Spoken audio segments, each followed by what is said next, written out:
Commander Zaxix's 4 eyes scanned the tactical display with practiced ease, each pupil adjusting independently to focus on different threat vectors. The crystalline surface showed red dots representing enemy positions across 3 star systems. After 8 decades of military service and conflicts spanning 97 different wars, he had seen every possible configuration of battle. Or so he believed. The Galactic Council's war room hummed with the subtle vibrations of a dozen different species working in harmony. Zaxix's chitinous exoskeleton clicked against his command chair as he shifted position, reviewing the intelligence reports that had been flooding in for the past solar cycle. The hegemony forces were massing near the outer rim, their bioships breeding in the dark spaces between stars. This would be war number 98. Commander? His aide Thessarian approached with flowing tentacles that betrayed nervous energy. The preliminary scouting reports from Sector 7 have arrived. The hegemony has deployed their standard configuration: plague ships, harvester vessels, and mine slave carriers. Zaxix's mandibles clicked in acknowledgement. The hegemony followed predictable patterns. They would seed a system with biological weapons first, then harvest the weakened populations for their slave armies. He had fought them before in the Centauri campaign and the Battle of the Twin Nebulae. Their tactics never varied significantly. Deploy counter-plague protocols to all frontier worlds, Zaxix commanded. Position our medical frigates at standard intervals. Have the psionic dampeners ready for the mine slaves. This engagement should conclude within 2 standard cycles. But as he spoke these words, something nagged at the back of his consciousness. The intelligence reports mentioned something unusual, references to a previously unknown species that had somehow become involved in the conflict. The hegemony had apparently made contact with inhabitants of a small system in an unremarkable spiral arm. System designation, Sol. Sir, there's something else.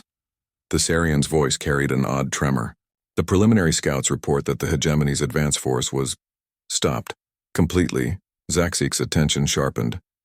The hegemony advance forces consisted of 3 bio-dreadnoughts and supporting plague vessels. Enough firepower to crack a moon. Stopped by what? Did the system have hidden defenses? Ancient orbital platforms? No, sir. According to the reports, the inhabitants of the 3rd planet, they fought back. Not with energy weapons or plasma cannons, with primitive projectile weapons and something the scouts called nuclear devices. But the strange part is, they didn't just defend. They launched counterattacks. They somehow captured hegemony bioships and, sir, they're apparently studying them. This gave Zaxix pause. In his experience spanning nearly a century of warfare, no pre-spaceflight civilization had ever successfully resisted a hegemony incursion. The biological weapons alone should have rendered any planet uninhabitable within hours. Yet these reports suggested not only resistance but active retaliation. What do we know about this species? Zaxix inquired, his tactical mind already working to understand this new variable. Very little, sir. They call themselves humans. The scouts describe them as bipedal, roughly similar to Thessarian physiology but with only 2 manipulator appendages and primitive sensory organs. No natural armor, no redundant organs, no specialized environmental adaptations. By all standards, they should be classified as a weak species. Zaxix studied the holographic representation of the Sol system that materialized above his command station. 3 rocky inner planets, a gas giant with numerous moons and several outer ice worlds. Nothing remarkable about the stellar configuration. The 3rd planet showed signs of a Type 0 civilization, barely beginning to harness their planet's energy output. Perhaps the reports are exaggerated, Zaxix mused. Combat stress can cause even experienced scouts to misinterpret data. A species that primitive couldn't possibly pose a significant threat to hegemony forces. But as he said it, another priority message arrived. This one carried the highest classification codes. Zaxix's aide retreated respectfully as the commander accessed the encrypted transmission. What he read made his exoskeleton plates shift with unease. The message came from Grand Admiral Cortex himself, veteran of 200 campaigns across 4 different galaxies. It was brief and to the point. All available commanders report to the Sol system immediately. Standard protocols suspended. We have encountered something unprecedented. Unprecedented. In 8 decades of military service, Zaxix had never seen that word in an official communique. The Galactic Council had faced every conceivable threat. Hive minds, dark matter entities, reality warping anomalies, and creatures from parallel dimensions. What could possibly be unprecedented? As his ship, the Stellar Claw, prepared for the jump to hyperspace, Zaksik reviewed everything in the military database about humanity. The files were remarkably thin. Humanity had existed in complete isolation until the hegemony stumbled upon their system during a routine expansion sweep. No prior contact with galactic civilization, no advanced technology, no apparent special abilities. Yet something had stopped 3 bio-dreadnoughts cold. The hyperspace jump would take 6 hours, giving Zaksik time to study the incomplete battle recordings that had managed to reach Galactic Command. The image quality was poor. Most hegemony bioships automatically purged their data cores when facing capture. But what he could see defied logical explanation. Human vessels, clearly constructed from primitive metals and chemical propulsion systems, somehow maneuvering in formations that pressed beyond the structural limits of their own technology. Human soldiers in basic environmental suits fighting hand-to-hand against bioconstructs designed to tear through military-grade armor. And strangest of all, human civilians. Non-combatants who should have fled or surrendered, instead organizing resistance movements that seemed to operate with supernatural coordination. One particular image haunted Zaksik as his ship traversed the void between stars. It showed a human, apparently injured and using primitive medical bandaging, standing atop what remained of a hegemony harvester. The human held some kind of projectile weapon and was clearly shouting something at other members of his species. Around him, the landscape showed evidence of the kind of devastation that should have ended all resistance. But instead of surrender, the image captured something Zaksik had never seen in 97 previous wars. In the human's posture, in the way the others responded to his call, there was not just defiance but an almost infectious determination that seemed to spread among them like their own biological weapon. As the Stellar Claw dropped out of hyperspace at the edge of the Sol system, Zaksik prepared himself for what would become his 98th war. But deep in his warrior's instincts, he sensed this would be unlike anything he had encountered before. The sight that greeted Zaksik as his fleet emerged from hyperspace defied every principle of warfare he had learned across 9 decades of military service. The Sol system resembled a graveyard of twisted metal and biological matter, but not in any configuration he recognized. Hegemony bioships, massive living vessels that should have been harvesting this primitive world, floated dead in space, their organic hulls scarred by weapons that shouldn't have been able to penetrate their adaptive armor. "Commander," his communications officer announced, "we're receiving transmissions from Grand Admiral Cortex. The fleet is positioned behind the 4th planet's asteroid belt." As the Stellar Claw navigated toward the rendezvous point, Zaksik observed the debris field more closely. Fragments of human technology were scattered among the biological remains, but the ratio was all wrong. By conventional military mathematics, the primitive human vessels should have been completely obliterated, leaving behind only hegemony ships conducting harvesting operations. Instead, he counted at least 12 destroyed bioships for every piece of human wreckage. The Grand Admiral's flagship, Truth's Edge, dominated the assembled fleet. Cortex himself was a legend, a Vorthon who had commanded successful campaigns against every known hostile species in the galaxy. When Zaksik materialized on the flagship's command deck via transport beam, he found the Admiral studying holographic displays with an expression of profound concentration. "Commander Zaksik," Cortex's deep voice resonated through his translator. "I requested your presence because your tactical experience may help us understand what we're witnessing here." The holographic display showed real-time feeds from monitoring stations throughout the Sol system. Human vessels, crude things constructed from refined metals and powered by controlled chemical explosions, moved in patterns that violated basic physics. They accelerated beyond what their materials should withstand, performed maneuvers that should have killed their crews, and somehow coordinated their movements with precision that rivaled the galaxy's most advanced tactical computers. "How are they achieving this level of coordination?" Zaksik asked, studying the formations. "Their communication technology is primitive radio waves. At these distances, command delays should make coordinated movement impossible." "That's not the strangest part," Admiral Cortex replied, manipulating the display to show a recording from the initial engagement. "Watch this." The recording showed a human vessel, heavily damaged and venting atmosphere, ramming directly into a hegemony bio-dreadnought's central nerve cluster. The impact should have been merely irritating to a ship designed to regenerate from such damage. Instead, the bio-dreadnought convulsed and died, its biological systems shutting down completely. The humans discovered the nerve cluster location within hours of first contact, Cortex explained. No galactic species has ever identified hegemony weak points that quickly. It took our xenobiologists decades of study to map those vulnerabilities. Zaxik studied the tactical readouts with growing unease. Perhaps they captured a wounded specimen for analysis. Negative. Our long-range scanners were monitoring the engagement. The humans identified critical weak points during active combat, while under fire, with no prior experience fighting biological vessels. The Admiral's tone carried a weight that Zaxik had never heard before. Commander, in your 97 campaigns, have you ever encountered a species that improved their tactical capabilities during battle? The question hung in the air like a physical presence. Zaxik had fought adaptive enemies, species that learned from repeated engagements over months or years. But real-time tactical evolution during active combat was theoretically impossible. The stress of warfare degraded decision-making capabilities. Survival instincts overrode complex reasoning. No species could simultaneously fight and learn with equal effectiveness. There's more, Cortex continued, displaying a new set of recordings. After defeating the initial hegemony force, the humans didn't retreat to defensive positions. They pursued the retreating bioships beyond their own solar system. The display showed human vessels, clearly operating far beyond their designed capabilities, chasing hegemony scouts through hyperspace.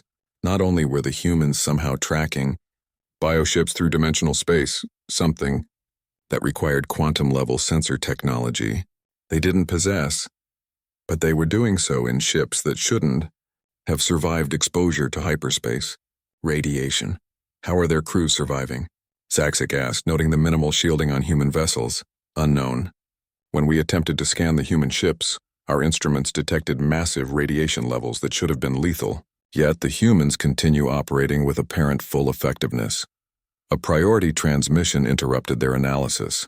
The communication came directly from Earth's surface, transmitted on primitive radio frequencies, but somehow reaching them across interplanetary distances with perfect clarity. This is Admiral Sarah Chen of Earth Defense. Command, the voice said in accented Standard Galactic. We're detecting your fleet signatures and request immediate communication. We have captured hegemony prisoners and require information about galactic protocols for biological warfare crimes. Zaxik exchanged glances with Admiral Cortex. Capturing hegemony personnel alive was considered impossible. The bioconstructs were designed to self-destruct rather than allow capture. Yet the humans spoke of prisoners as if such captures were routine. Admiral Chen, Cortex responded carefully. This is Grand Admiral Cortex of the Galactic Council Defense Force. We're surprised to hear you've successfully defended against hegemony incursion. Defended? The human's voice carried what sounded like amusement. Admiral, we didn't just defend. We've eliminated their forward staging base and captured their primary intelligence vessel. We're currently pursuing their retreat force toward the galactic core, but we wanted to establish contact before pursuing them into populated systems. The communication fell silent as both galactic officers processed this information. The humans were pursuing hegemony forces toward the galactic core, directly into the most heavily populated and defended region of known space. They spoke of this as casually as reporting weather conditions. Admiral Chen, Zaxik interjected, what is your fleet's current status? How many vessels remain operational? We've lost about 30% of our initial engagement force, Wuxi replied matter-of-factly. But we've captured enough hegemony bioships to replace our losses. Our engineering teams have successfully integrated their biological systems with our technology. We estimate we'll have a fully operational pursuit fleet within 6 hours. Zaxik felt his exoskeleton plates shift involuntarily. The humans were not only using captured hegemony technology, but successfully integrating it with their primitive systems. This level of technological adaptation required decades of research and careful biological conditioning to prevent rejection responses. Admiral Chen, Admiral Cortex's voice carried careful diplomatic tones. We would like to establish formal contact. The Galactic Council would be very interested in learning about your defensive capabilities. Of course, the human responded. but we should probably discuss territorial boundaries first. Our long-range scouts have identified several other potentially hostile species in nearby systems. We'd prefer to address these threats proactively, rather than wait for them to attack our expanding colonies. Expanding colonies. The humans were already planning expansion beyond their home system. Despite having just encountered galactic civilization for the first time, they spoke of preemptive strikes against species they had never met, as if such decisions were routine military planning. As the communication ended, Admiral Corthex turned to Zaxik with an expression of profound uncertainty. "Commander, in all your experience, what would you classify this species as?" Zaxik studied the tactical displays showing human vessels moving with impossible coordination, pursuing enemies into unknown space, and speaking of expansion as if they had already conquered their first star system. After 97 wars against every conceivable enemy, he had finally encountered something that didn't fit any existing classification. "Sir," he replied slowly, "I believe we've discovered something entirely new." 3 days later, Zaxik found himself aboard a human vessel for the first time, and everything he thought he understood about space combat was crumbling around him. The ship designated UES Defiance defied every engineering principle he had learned in 8 decades of military service. Corridors that should have been sterile and efficient instead displayed artwork and personal photographs. Equipment that should have been secured behind protective barriers was accessible to crew members who modified and adjusted systems during active operations. The ship's bridge resembled organized chaos rather than a military command center. Human crew members moved between stations freely, sharing information verbally instead of through proper command hierarchies. Most disturbing of all, junior personnel regularly contradicted senior officers' orders, and rather than being disciplined, these interruptions seemed to be welcomed as tactical input. "Captain Rodriguez," Zaxik addressed the vessel's commander, "I must ask about your crew's command structure. In my experience, military efficiency requires clear hierarchical protocols." Captain Maria Rodriguez, a small human female who appeared far too young for command responsibility, smiled in response. "Commander Zaxik, we've found that rigid hierarchies slow down reaction times. In combat, we need every brain contributing solutions, not just following orders." This concept violated fundamental military theory. Combat stress degraded decision-making capability, which was why successful military organizations concentrated authority in experienced commanders who could maintain strategic focus while subordinates handled specific tactical implementations. But how do you maintain tactical coherence? Zaxik pressed. "How do you prevent conflicting decisions from paralyzing your response capabilities?" "Watch," Rodriguez replied, activating the ship's combat simulation protocols. Immediately, alarms sounded throughout the ship. On the tactical display, enemy contacts appeared at multiple vectors, requiring simultaneous responses to threats that would normally be handled sequentially. Zaxik prepared to observe the predictable breakdown of human coordination under pressure. Instead, he witnessed something that redefined his understanding of military cooperation. Human crew members began calling out information and suggestions with rapid-fire intensity. But rather than creating confusion, their communications formed patterns of almost musical coordination. Junior technicians identified weaknesses in enemy formations. Medical personnel suggested unconventional tactics based on biological vulnerabilities they had studied. Even civilian contractors aboard the ship contributed insights about material stress, tolerances that influenced weapon deployment decisions. "Navigation. Suggest attack vector 77 Alpha," called out a young human who appeared barely old enough for military service. "Weapons. Confirms optimal firing solution at that angle," responded another crew member. "Engineering. Reports we can overcharge the main batteries for exactly 17 seconds at that vector without risking core breach," added a third voice. Captain Rodriguez synthesized this information stream into tactical decisions faster than Zaxik's enhanced neural processing could follow. The human commander wasn't just receiving advice. She was conducting an orchestra of expertise that produced strategic solutions no single mind could have conceived. "This is impossible," Zaxik muttered to himself, but the simulation continued proving him wrong.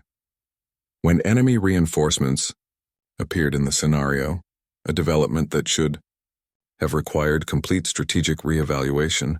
The human crew adapted without missing a beat. Communications patterns shifted instantly to accommodate new threat vectors. Crew members abandoned their assigned stations to support critical systems without being ordered to do so. Most remarkably, the humans began implementing tactical solutions that hadn't been programmed into the simulation. "Pause simulation," Rodriguez commanded, turning to Zaksik with that unsettling human expression of amusement. "Commander, you look confused. Your crew is operating beyond the parameters of the training scenario," Zaksik observed. "They're implementing solutions that don't exist in the tactical database." "Exactly," Rodriguez replied. "We don't limit ourselves to known solutions. When we encounter problems we haven't seen before, we invent new answers on the spot." This statement challenged everything Zaksik understood about military doctrine. Effective tactical responses required extensive training and preparation. Improvised solutions during combat led to disasters and casualties. No species could reliably create new tactical doctrines during active engagements. "Captain," Zaksik said carefully, "improvisation during combat violates basic survival principles. Unknown solutions carry unacceptable risk factors." "Commander," Rodriguez responded, her tone becoming more serious, "may I ask about your most difficult military engagement?" Zaksik considered the question. "The Siege of Chromatic 7th. We faced an enemy that had studied our standard tactical doctrines and developed specific countermeasures. Standard approaches failed completely. How did you achieve victory?" "We adapted our approach, developed new tactics specific to their countermeasures." As Zaksik spoke these words, he began to understand the human perspective. But that adaptation required months of planning and preparation. "We do the same thing," Rodriguez explained, "but we compress the timeline. Instead of months of preparation, we adapt in real time during combat." A priority alert interrupted their conversation. The ship's communications officer announced incoming transmissions from the Hegemony Pursuit operation. Admiral Chen's voice filled the bridge with updates that would have been impossible if delivered by any other species. "All vessels. We've successfully tracked the Hegemony retreat force to their primary staging base in the Kepler 442 system. The base appears to be a central coordination point for biological weapon development. We're observing approximately 40 bioships in what appears to be a planetary-scale breeding facility." Zaksik felt his exoskeleton plates shift with alarm. Kepler 442 was 3 systems away from major population centers. A hegemony breeding facility in that location posed an existential threat to billions of galactic citizens. "Recommend immediate Council fleet response," Admiral Chen continued. "However, we're not waiting for reinforcements. Human analysis indicates the breeding facility will complete its current cycle within 72 hours. We're beginning immediate assault operations." The communication ended, leaving the bridge in stunned silence. Zaksik's tactical mind raced through the implications. 40 bioships represented more firepower than most galactic defense fleets could handle. A planetary breeding facility would be protected by biological weapons that could contaminate entire star systems. The humans were proposing to assault a target that would require months of planning and overwhelming numerical superiority. "Captain," Zaksik said slowly, "your fleet consists of how many operational vessels?" "Approximately 60 ships," Rodriguez replied, already moving toward her command station. "But we have advantages the Hegemony won't expect."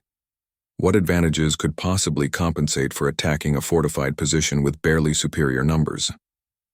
Captain Rodriguez smiled, but this time her expression carried something that made Zaksik's warrior instincts activate unconsciously. "Commander, the Hegemony has never fought an enemy that gets more dangerous the longer the battle continues. They're accustomed to opponents who weaken under pressure, who become less effective as casualties mount and resources diminish." The ship's engines powered up to maximum output, and Zaksik felt the familiar sensation of space-time distorting around the vessel as it entered hyperspace. Through the observation ports, he could see other human ships forming up around them, moving with the kind of coordination that usually required years of training to achieve. "Captain," Zaksik asked, "what happens when humans fight longer battles?" "We learn faster," Rodriguez replied simply. "Every casualty teaches us something new about enemy capabilities. Every setback reveals weaknesses we hadn't considered. The longer a battle continues, the more we understand our opponents and the more effective we become at defeating them." As the human fleet jumped toward Kepler 442, Zaksik realized he was about to witness his 98th war, but this time as an observer watching a completely new form of warfare. The humans weren't just fighting with primitive technology and impossible courage. They were fighting with something no galactic species had ever demonstrated: the ability to evolve tactically in real time, becoming more effective with each passing moment of combat. For the first time in 97 wars, Zaksik found himself uncertain about the outcome of a battle before it had even begun. The assault on Kepler 442 began unlike any military operation Zaksik had witnessed across nearly a century of warfare. Human vessels dropped out of hyperspace not in standard battle formations, but in seemingly random patterns that defied tactical logic. Ships appeared at impossible angles, some emerging inside the asteroid belt while others materialized dangerously close to the system's primary star. By every military principle Zaksik understood, this chaotic deployment should have resulted in immediate disaster. Instead, it created something he had never seen before: total confusion among the defending hegemony forces. Contact bearing 27 Mark IV, called out the Defiance's sensor operator. Bio-dreadnought attempting to coordinate defensive positions. "I see it," Captain Rodriguez replied. But instead of issuing standard tactical orders, she opened ship-wide communications. "All personnel, we have a coordination target." Recommendations? What followed challenged every principle of military command structure. Voices from throughout the ship began contributing observations and suggestions with rapid-fire intensity. A maintenance technician noted that hegemony bioships had difficulty tracking multiple simultaneous targets. A medical officer mentioned that biological systems became less efficient when forced to process conflicting sensory input. Even civilian engineers aboard the ship suggested modifications to their weapons that could be implemented during active combat. "Implementing distributed harassment protocol," Rodriguez announced, and Zaksik watched human vessels begin moving in patterns that seemed completely irrational. Rather than concentrating firepower on priority targets, human ships spread throughout the system like some kind of infection. Each vessel began attacking different targets simultaneously, but their strikes were carefully coordinated to create maximum confusion among the biological defenders. When hegemony bioships moved to respond to threats, they discovered that human vessels had already shifted to new positions, attacking different targets entirely. "Captain," Zaksik observed, "your tactics are creating strategic chaos. How can you maintain operational effectiveness without centralized targeting?" "Watch the pattern," Rodriguez replied, highlighting tactical displays that showed the entire engagement from multiple perspectives simultaneously. What Zaksik saw redefined his understanding of military coordination. Human vessels weren't operating randomly. They were functioning like a distributed intelligence network. Each ship's actions influenced the decisions of every other vessel in real time, creating emergent tactical behaviors that no single commander could have planned. When one human ship identified a weakness in hegemony defenses, every other vessel instantly adapted their attacks to exploit similar vulnerabilities. "Biological systems rely on centralized coordination," Rodriguez explained while simultaneously directing her ship through impossible maneuvers. "They process information hierarchically, with command decisions flowing from central nerve clusters to peripheral systems. We're attacking their ability to think coherently by forcing them to process too much conflicting information." Simultaneously, the tactical display showed hegemony bioships beginning to malfunction in ways Zaksik had never observed.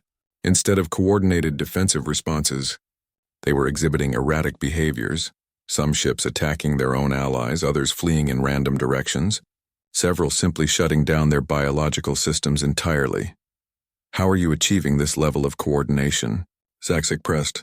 "Your communication systems can't possibly handle the data transfer requirements for real-time tactical networking across an entire fleet." "We're not using just electronic communications," Rodriguez replied. "Watch." She activated external cameras showing other human vessels in the local area. Zaksik observed something that defied scientific explanation. Human ships were flashing their navigation lights in complex patterns, modulating their engine signatures in rhythmic sequences, and even using weapons fire to create visual signals across space. The humans were communicating through improvised methods that their technology shouldn't support, creating information networks that operated faster than their primitive electronics allowed. "This is impossible," Zaxic muttered, but the evidence continued accumulating before his sensors. A priority alert interrupted his observations. Long-range scanners detected the hegemony breeding facility, beginning emergency acceleration protocols. The planetary-scale installation was attempting to escape the system, using biological thrusters powerful enough to move an entire world. "All vessels," Admiral Chen's voice transmitted across the human fleet. "Primary target is attempting to escape. We have approximately 90 minutes before it reaches hyperspace threshold. 90 minutes to assault and neutralize a target that conventional military wisdom suggested would require days of concentrated bombardment." Zaxic prepared to observe the inevitable failure of human overconfidence. But what happened next shattered his understanding of military possibility. The human fleet didn't concentrate its firepower on the fleeing installation. Instead, human vessels began attacking the space around the target, creating a pattern of explosions and energy discharges that served no obvious tactical purpose. The weapons fire seemed random, wasteful, completely ineffective against the massive biological target. "Captain," Zaxic said urgently, "your fleet is wasting ammunition on empty space. The breeding facility's armor can withstand direct assault. Dispersed attacks will have no effect." "We're not attacking the armor," Rodriguez replied with that unsettling human expression of anticipation. "We're attacking something else entirely." The tactical display suddenly highlighted something Zaxic had missed completely. The human weapons weren't targeting the breeding facility directly. They were creating precise interference patterns in the gravitational fields around the installation. The seemingly random explosions were generating gravity, waves that disrupted the delicate balance required for the facility's escape. Trajectory. "Biological systems navigate using gravitational sensors," Rodriguez explained. "They feel their way through space by detecting mass distributions and gravitational gradients. We're creating false signals that make the facility think it's heading in the wrong direction." On the display, the massive breeding facility began changing course erratically. Its biological thrusters fired in conflicting patterns as its navigation systems received contradictory gravitational information. The installation started rotating wildly, its escape trajectory completely compromised. "Now," Admiral Chen's voice transmitted, and the human fleet instantly shifted tactics. What had appeared to be chaotic individual attacks suddenly revealed itself as a perfectly coordinated assault plan. Every human vessel had been maneuvering into optimal positions while creating the gravitational interference. As the breeding facility lost navigational control, human ships struck from vectors that its defensive systems couldn't track. But the humans weren't using conventional weapons. Instead, they were firing modified projectiles that appeared to be constructed from captured hegemony biomaterial. The ammunition seemed designed to confuse the facility's immune responses rather than cause direct damage. "What are those projectiles?" Zaxic asked, watching the breeding facility's defensive systems falter as the strange weapons impacted its biological armor. "Modified hegemony communication pheromones," Rodriguez replied casually. "We've reprogrammed their biological signals to carry shutdown commands instead of coordination instructions. The facility's immune system is receiving orders to deactivate its own defenses. The breeding facility, massive enough to support millions of biological weapons, began shutting down its own systems in response to chemical signals it trusted implicitly. Its defensive barriers collapsed, its weapon systems went offline, and its escape thrusters ceased firing." Zaxic watched in stunned silence as human boarding parties launched toward the disabled installation. They weren't just planning to destroy the facility, they intended to capture it intact, along with whatever biological weapons and intelligence it contained. "Captain," Zaxic said slowly, "how did your species develop these tactics? This level of biological warfare requires decades of research and experimentation." Rodriguez turned to him with an expression that combined amusement and something much more serious. "Commander, we developed these tactics 3 days ago. We've been learning from every engagement, studying captured hegemony technology, and adapting our approaches faster than they can respond to our innovations." As human forces swarmed over the captured breeding facility, Zaxic realized he was witnessing something unprecedented in galactic military history. A species that became more dangerous the longer they fought. that invented new forms of warfare, faster than their enemies could adapt to previous tactics. 6 weeks after the capture of the Hegemony breeding facility, Zaxik stood in what had once been the most secure conference chamber in galactic space. The Galactic Council's emergency session convened representatives from 300 civilizations, each species sending their most experienced military advisors to address what was being called the human question. The chamber's bioluminescent walls, designed to promote calm deliberation, flickered with agitated patterns that reflected the tension crackling through the assembled delegates. Admiral Cortex activated the central holographic display, showing tactical summaries that defied conventional military analysis. In the 6 weeks since first contact, human forces had not only eliminated the hegemony presence in their local sector, but had systematically dismantled 15 separate hegemony installations across 4 different spiral arms. The rate of expansion was unprecedented, but what truly alarmed the Council was how human capabilities seemed to increase exponentially with each engagement. Honored delegates, Admiral Cortex began, his translator carrying unusual stress harmonics. We face a situation without precedent in galactic history. The human species has demonstrated military capabilities that challenge our fundamental understanding of warfare itself. Delegate Sixtar from the Crystalline Confederation raised her prismatic head. Admiral, our analysis suggests the humans are using some form of technological acceleration that violates known physical principles. How are they achieving such rapid military advancement? That's the disturbing aspect, Cortex replied, manipulating the display to show detailed recordings from recent human operations. They aren't using advanced technology. Their vessels remain primitive by galactic standards, metal hulls, chemical propulsion, basic energy shields. Yet their tactical effectiveness continues to increase beyond all logical parameters.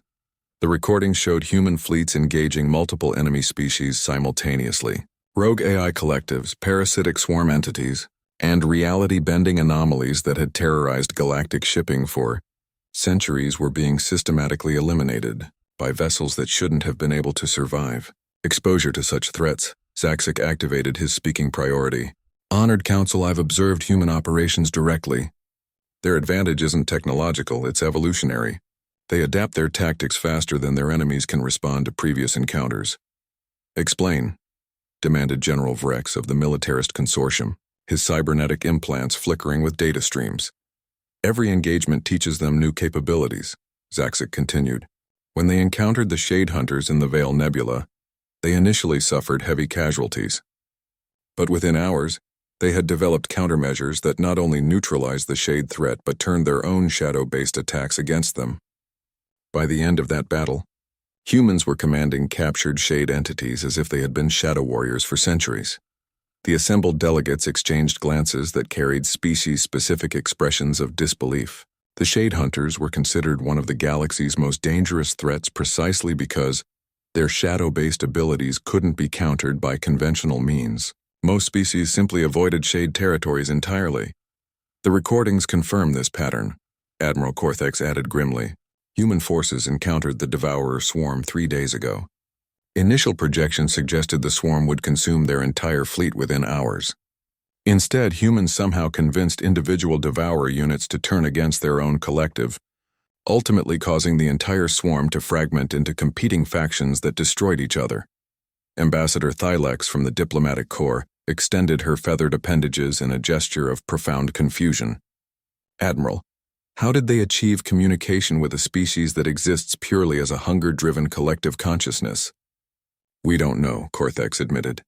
Human recordings show them experimenting with modified food sources, chemical attractants, and electromagnetic signals during active combat. Somehow, they discovered a method to trigger individualistic responses in creatures that had never demonstrated individual awareness.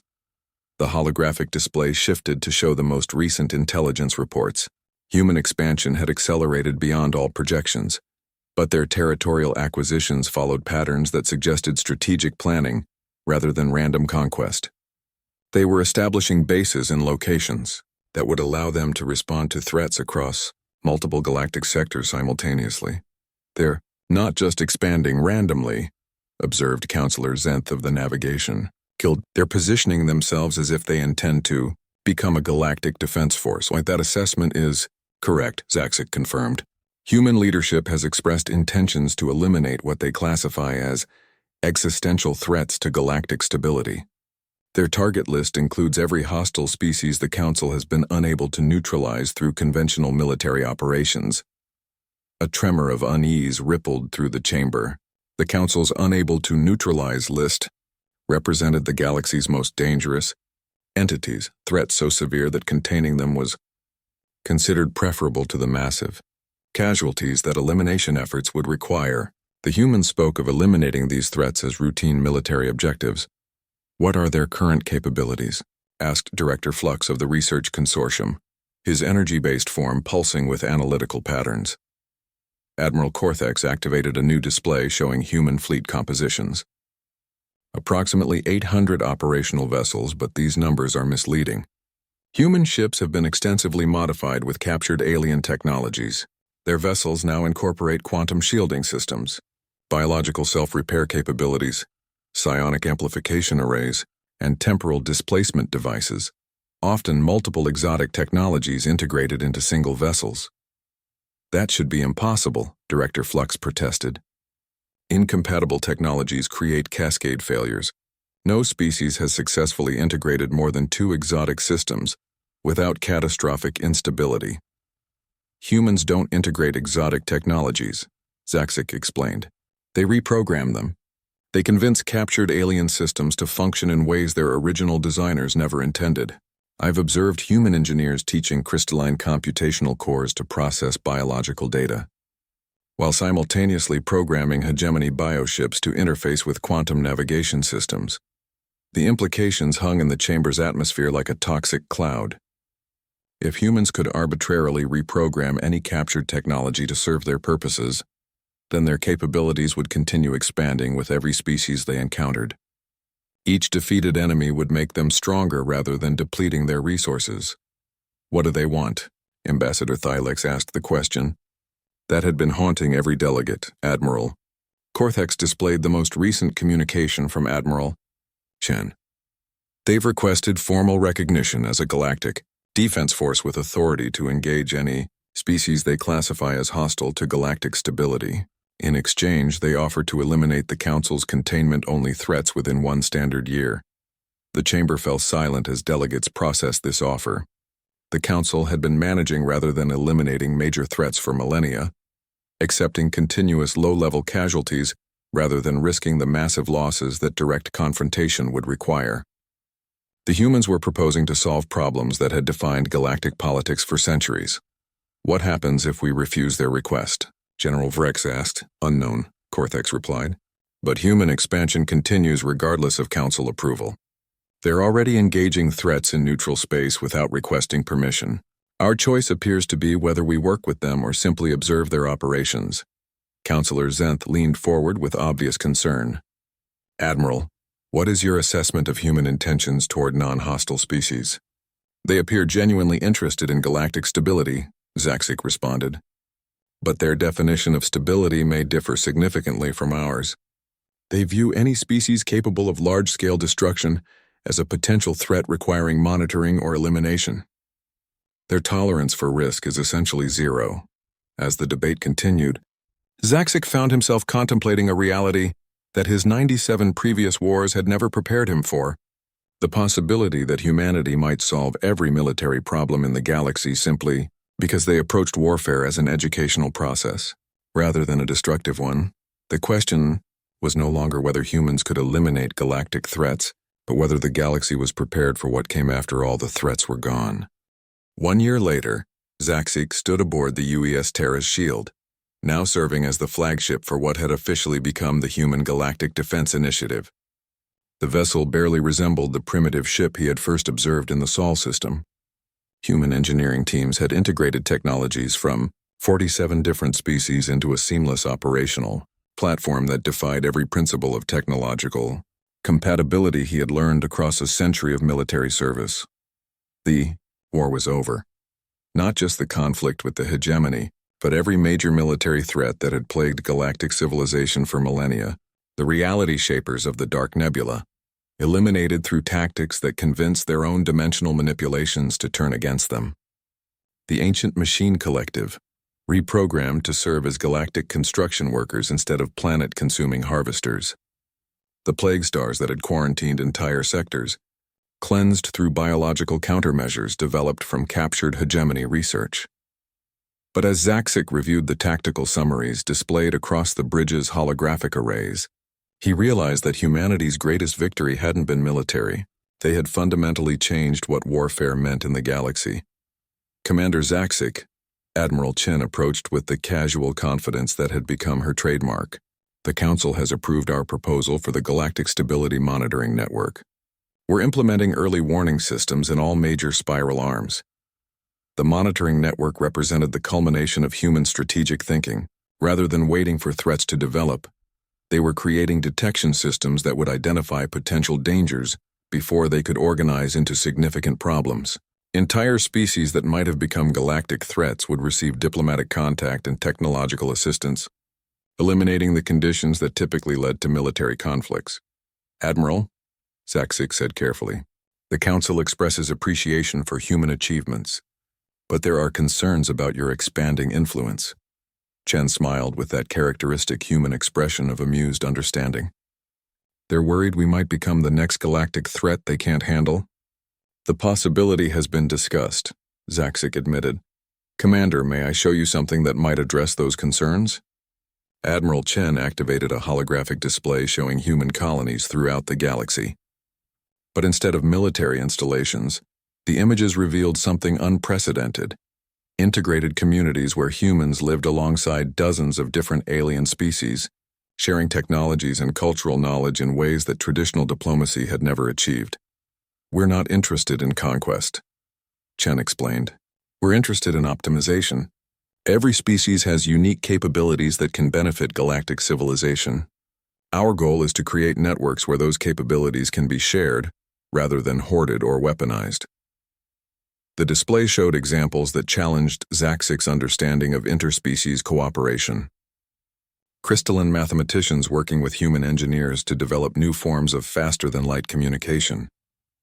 Hegemony biospecialists collaborating with galactic medical teams to eliminate diseases that had plagued multiple species for centuries. Even former enemies like the Shade Hunters were contributing their dimensional manipulation abilities to create more efficient transportation networks. How do you convince hostile species to cooperate? Zaxic asked. We don't convince them, Chen replied. We demonstrate alternatives. Most species become hostile because they perceive threats to their survival or cultural integrity. We eliminate those threats and provide better options for achieving their essential goals. A priority communication interrupted their conversation. The transmission came from the galactic core, where human diplomatic teams were establishing contact with species that had remained in isolation for thousands of years. Admiral Chen, the voice reported, we've successfully negotiated agreements with the Core Worlds Confederation. They're willing to share their gravitational manipulation technology in exchange for our biological regeneration techniques. Zaxic felt his understanding of galactic politics shift once again. The Core Worlds had maintained strict isolation policies for millennia, refusing contact with any external civilizations. Their gravitational technologies were legendary, but completely inaccessible to galactic science. Somehow humans had achieved in months what diplomatic efforts had failed to accomplish across centuries. Admiral, Zaxic said slowly, what is humanity's ultimate objective? Chen considered the question with the kind of thoughtful concentration he had observed in all human leadership. Commander, we want to live in a galaxy where our children can explore any star system without worrying about existential threats. We want civilizations to compete through innovation and cultural achievement rather than military conquest. We want problems to be solved rather than managed.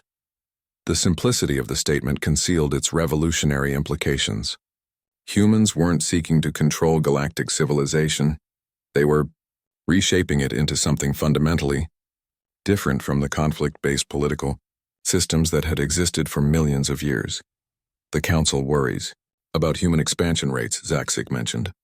Your influence grows exponentially with each successful diplomatic contact.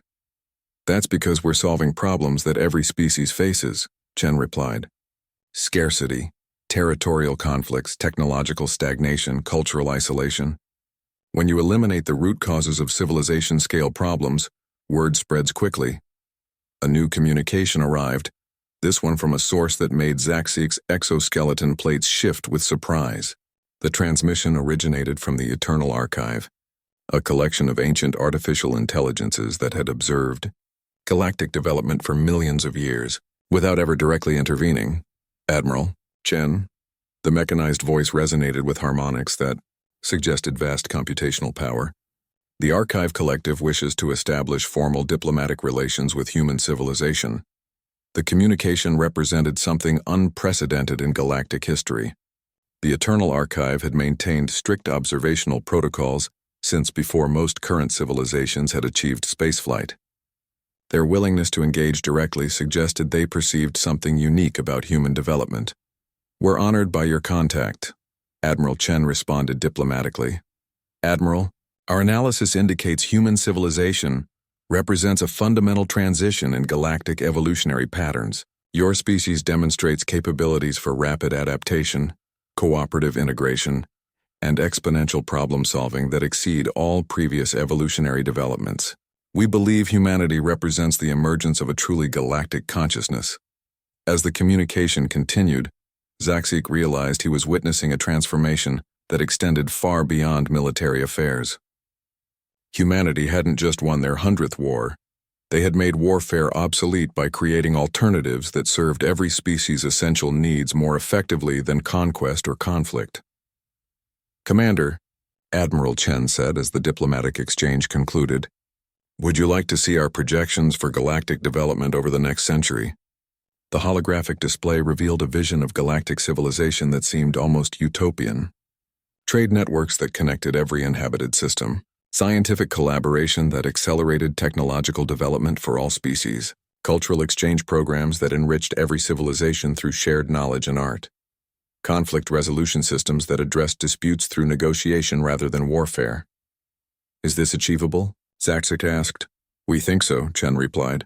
"But it requires every species to choose cooperation over competition, growth over conquest, and shared prosperity over individual advantage." Looking at the projections, Zaxik understood that his century of military service had prepared him for something he never expected. A galaxy where his expertise would be remembered as historical curiosity rather than essential knowledge. Humanity had accomplished something no military force had ever achieved. They had made their own power unnecessary by creating systems where power itself was obsolete. As the Terra's shield continued its patrol through sectors that were now safer than they had been in millions of years, Zaxik reflected on a career that had spanned 97 conventional wars and one conflict that had redefined what civilization could become. He had indeed fought in 100 wars, but the last one had been unlike anything he could have imagined.